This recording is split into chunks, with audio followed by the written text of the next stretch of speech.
G'day and welcome to the Newington Armory Disc Golf Course at Sydney Olympic Park. My name's Matt and I'm going to take you on a guided walkthrough of the 18-hole red course, which is the main public layout. If you're playing a casual round, you can play the course however you like, but if you're playing competitively, you'll need to be aware of the mandos and out-of-bound areas. The red tees are marked by pavers set into the ground and can be difficult to find, so if you are playing for the first time, the UDisc app is highly recommended using the GPS tracking. All distances shown in this video have been measured with a laser rangefinder from teepad to basket, and you'll find the GPS coordinates for T1 in the video description down below. Also, you can check out the video description for a link to a full course review. Starting off at hole 1, a tricky uphill par 3 at a 102 metres, and this is statistically the hardest hole on the course. Two options to play this hole: you can play a backhand righty hyzer out over the OB road, back in towards this gap on the right, or you can try and pipe one straight up through the middle, but it has a low ceiling and you have to try and clear the trees as well. But if you can be rewarded by a nice birdie putt. So the road is OB off to the right hand side and everything right of the road, and also the road behind the basket and everything beyond. Once you finish the hole, just turn around, head back downhill to hole number 2.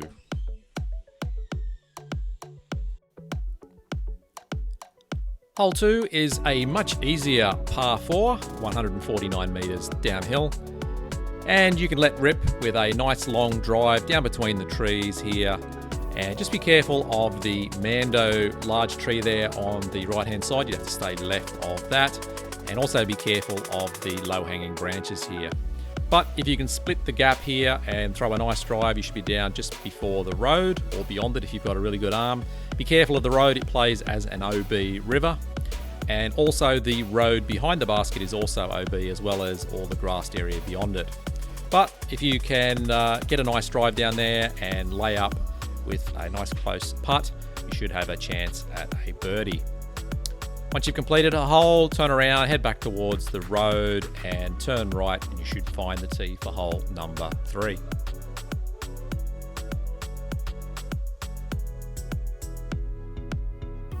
Hole 3, par 3, 96 metres, and this is a fairly straightforward, nice turnover shot or a forehand. Be careful of the mando tree, you need to stay left of the tree on the right hand side, and also the road plays as an out of bounds river again, so you'll either just lay up short of the road or have a crack at the green.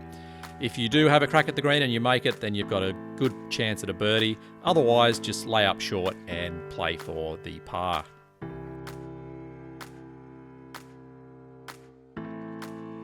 Once you've completed the hole, head back across the road and turn right through the trees here to find the tee for hole number 4.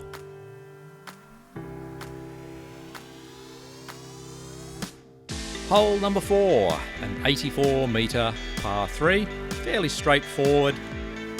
The road on the right hand side and everything beyond the road plays as out of bounds, so you can play a turnover or forehand. If you do play a backhand, just be careful of that paperbark tree, it catches a lot of drives. And another popular play is to throw a very stable disc out over the road and let it come back to the right towards the basket. But again, this is another hole that can be easily birdied if you've got the right shot.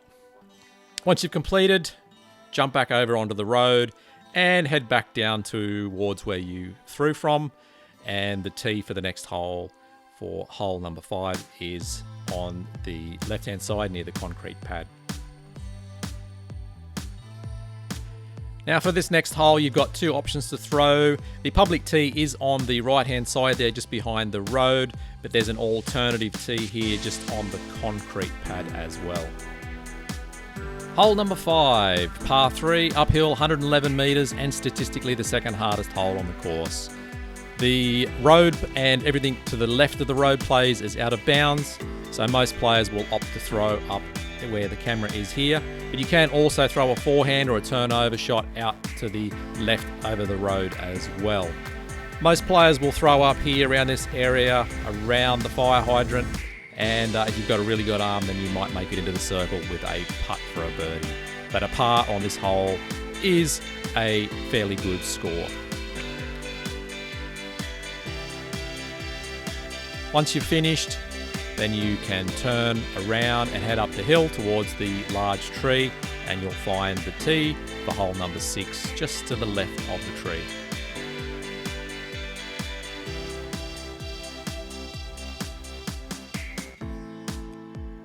Hole number 6, and one of my favourites, par 3, 83 metre downhill.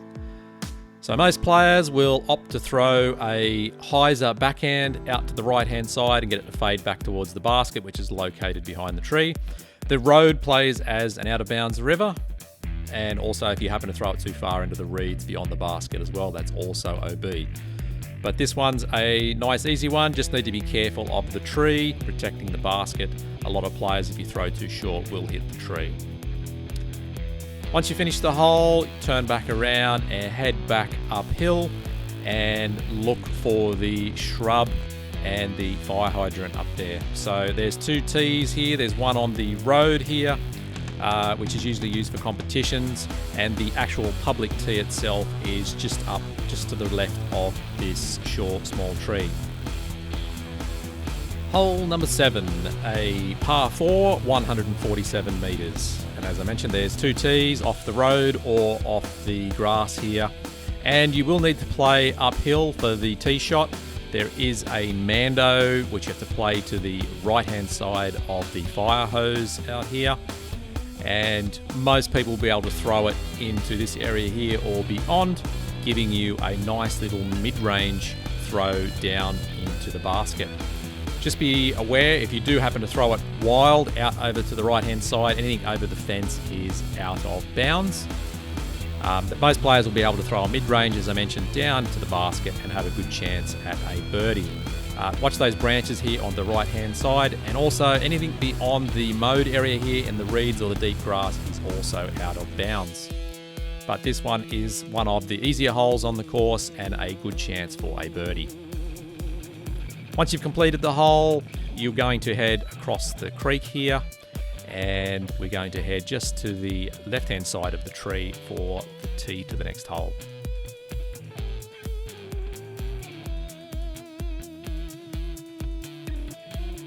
Hole number 8, a slightly uphill par 3, 80 metres.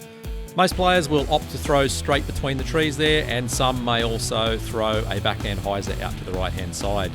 This tree catches a lot of drives, and also be careful of the OB fence if you happen to throw it out over the right-hand side. But if you can make it through the trees here, you can get in towards the green and get it a good putt for a birdie. But the trees do catch a lot of discs, especially over there on the right-hand side, so a par is not bad on this hole. Once you've completed that hole, you can turn around and then head into the back corner of the course. This is the most wooded area and also where most of the mosquitoes hide, so in summer make sure you've got your mozzie repellent.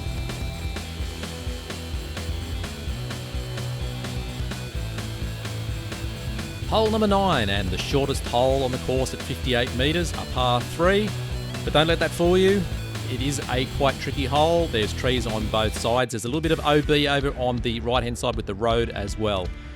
If you get this one wrong, you'll be stuck in the trees and scrambling for a par. Get it right with a little bit of fade down the middle, and you've got a chance at an ace run or a nice, easy birdie. Once you finish this one, head back out towards the road, and between the 2 chimneys here, you'll find the tee for the next hole. Hole number 10 is a slightly downhill par 3, 109 metres, and a nice hole to let it rip. You'll just need to be careful of the large tree before the basket. It does catch a lot of discs. On the right hand side, be careful of the road, and everything to the right of the road is out of bounds. And behind the basket and to the left, the reeds and everything beyond the reeds is also out of bounds. The OB line is designated by the mow line.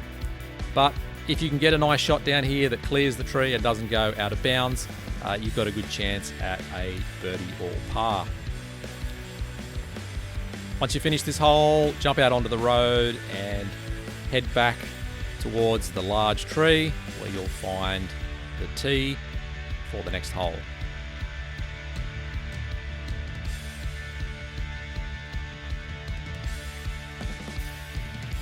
Hole 11 is the signature hole at the Armory, a 88-metre par 3 that's quite complicated.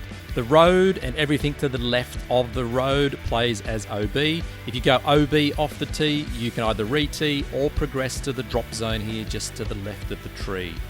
Anything that goes OB off from the drop zone plays normal OB rules. This large tree here that we're passing now catches a lot of drives, or if you fall short or hyzer out to the left, you will go OB into either the road or the grassed area in between. This is a tricky one, and if you can play a good shot, you'll be rewarded with a good score.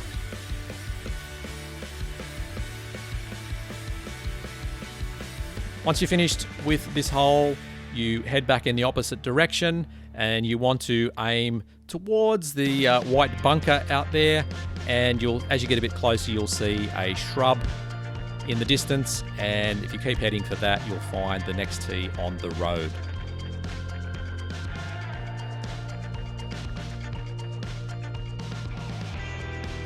Hole number 12, an 84-metre par 3, and this is a risk-reward hole. If you want to play it safe, you can throw out to the left there onto the grass. The road here is OB, so any discs landing on the road between the curbs is out of bounds. But if you attack it and you can get up there and get through the trees, then you can be rewarded with a birdie putt. Also, if you throw it over the fence, that's also out of bounds.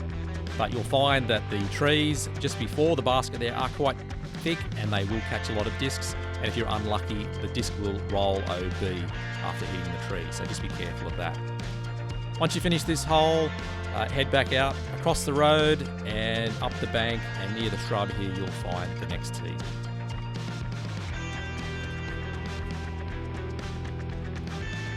Hole 13 is a deceptively long 99-metre par 3. The safe play on this hole is a drive out to the open left side of the fairway. If you do decide to attack, just be careful of the small trees here on the right side. They do catch a lot of discs. There's also typically a headwind on this hole, which will see your discs turning over towards the right and possibly onto the OB road, and also the area across the road as well is OB. There's also bushes just to the right of the basket, and they catch a lot of discs as well. Birdie is tricky on this hole, and a par is fairly standard.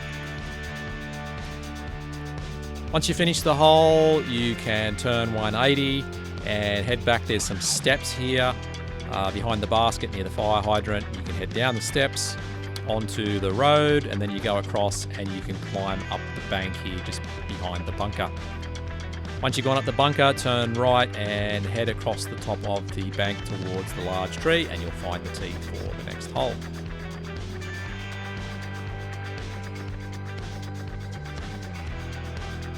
Hole 14, and arguably one of the easier holes on the course. This is a par 4, 115 metres, and one of the only holes on the course where the road does not play OB. But do be careful of the fence out on the right-hand side, and also beyond the basket, they are OB. You can throw a nice, easy shot out, safe shot out to the left-hand side. Beware of the bushes and the trees on the right. If you throw in there, you may be in serious trouble, and you may just have to pitch back out onto the fairway. But if you do play it out safe to the left, you should have a nice easy shot in with a mid-range or a putter. Just be careful of the large tree there. That does catch a lot of shots coming in. But generally this is a hole that you can easily birdie or definitely make a par on. Once you're finished, just head back towards the right-hand side of the tree here where the branch is hanging down, and you'll find the next tee. Hole 15, and this will be a hole that you'll either love or you'll hate. It's an 88-metre par 3. And again, the road between the tee and the basket is not OB. You'll either want to try and thread one through between the trees here with a little bit of fade, or throw a forehand or a turnover out over the left-hand side. There is a steep bank about a metre behind the basket leading to an OB road, and everything beyond the road is OB as well. You do want to try and attack the basket off the tee so that you don't have a death putt if you do leave it too short. So it can be a tricky hole to birdie, and definitely not one you'll want to ace run. Once you're finished, head back towards the bunker, down the bank, across the road, and up the steps, and at the top of the steps, look straight ahead and you'll find the tee for the next hole. Hole 16, and this can be a fun one or a horror story. It's a 107 metre par 3 downhill. You've got the double mando. You must pass between these two large trees here. If you miss the mando, there's a drop zone directly between them. And you also need to be aware of the OB road just beyond the trees. A lot of shots do hit the tree and roll OB. If you do make it across the road, you just need to be aware of the low branches, and also there is OB behind the basket, so anything in those reeds is OB. If you are lucky enough to get a good tee shot down near the basket, hopefully you can get a birdie, but otherwise a par is a good score on this hole. Once you're finished, turn around, head back over towards the shrub, and you will find the tee for the next hole.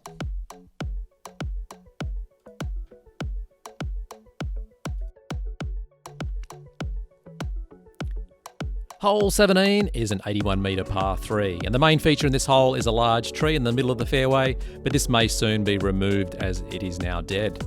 The road and everything to the right of the road is OB, and also we've added an OB line along this ditch. So everything to the right of the ditch is now OB, and as a result you need to be careful because the basket's about 6 metres uphill of the OB line. If you do hit the basket with a putt, it can roll away and roll OB, so be careful of that. But otherwise it's a very attackable hole. Once you're finished, turn around, head back towards the creek, and you'll find the bare patch, which is the tee for our final hole. Hole 18 is a short 61 metre par 3. And even though this is short, it can be tricky as there's an island hole. An island has been marked out about 10 metre diameter, which is indicated by yellow markers. There's a drop zone out on the road to the right-hand side if you don't make the island, and you must proceed to the drop zone. This is a hole that can be easily birdied if you make the island, or it can easily turn into a bogey if you miss it.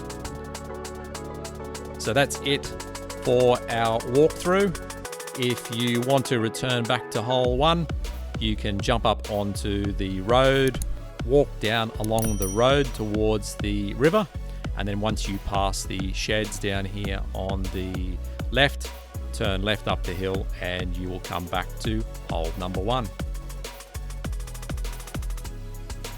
So that brings us to the end of our walkthrough of the red course at the Newington Armory. If you enjoyed this video, please give it a thumbs up and also subscribe to the Disc Golf Down Under channel for more disc golf content. So good luck out on the golf course, and we'll see you in the next one.